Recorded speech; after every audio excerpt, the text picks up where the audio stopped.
po jako akawuwo. Wakati mu kwetegekera okulonda kwa bonna okw'omwaka 2021 abavubukako n'abantu abalala basabidde okuuma emirembe bakomye okwetaba mu bikolwa ng'okwekalakaasa ebiyinza okuviirako abamu okufuna obuzibu. Bw'oba tolina mpisa kikuviirako nnyo okufuna ebizibu ebifaanagana ng'ebyo n'okufiira mu ki mu lukano lw'okunoonya akalulu nga bano abaakafaaga n'akawulire.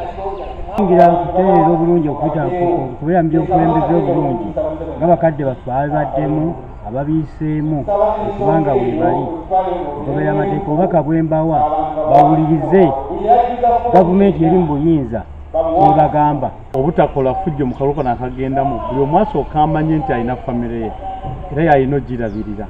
Naye nja kusaba abavuganya bonna abeesimbye ku bifo ebyenjawulo ffe tubasooka okubeera omumuli okubuulira abantu baffe okubeera abakakkamu kubanga akalulu kajja ne kagenda n'ate mukwano gwo mulirwana osigala naye. Bino byonna bibadde mu byalo okuli Namirembe ne Kikandwa okuva mu ggombolola y'e Kapeeka mu disitulikiti y'e Luweero.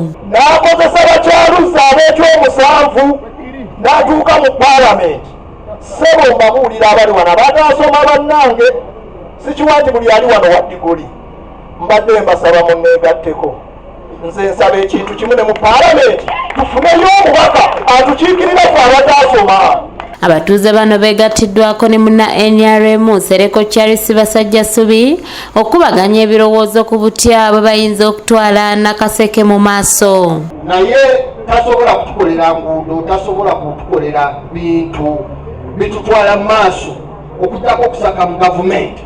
Mukama wange nga bambaga tulina ekizibu, tulina amasannyalaze bwe gataatuuka gaali gatuuseewo ate abasajja ne basimbulawo ebikondo ne babitwala.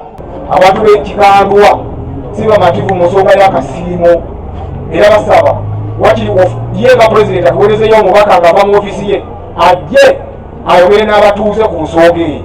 Ono asabye abavubuka era okuuma emirembe wamu n'abavuganya okwogera n'abantu baabwe okwetaba mu bino byonna nga balowooza ku ffemere zaabwe bwe ziyinza okusigala singa bafuna obuzibu. Ate bw'asangibwa nga n'ekitundu ekyo kyakiikirira tasobola kusaka mu gavumenti, tasobola kutuukirira ofiisi yonna nga ekitundu ekyo ate kakirinaako kakwate oyo ate aba kizibu. Banange basaba buwagizi bwammwe. Doreen Namubiru yakusakidde eggulire lino ku lwa ABS Television.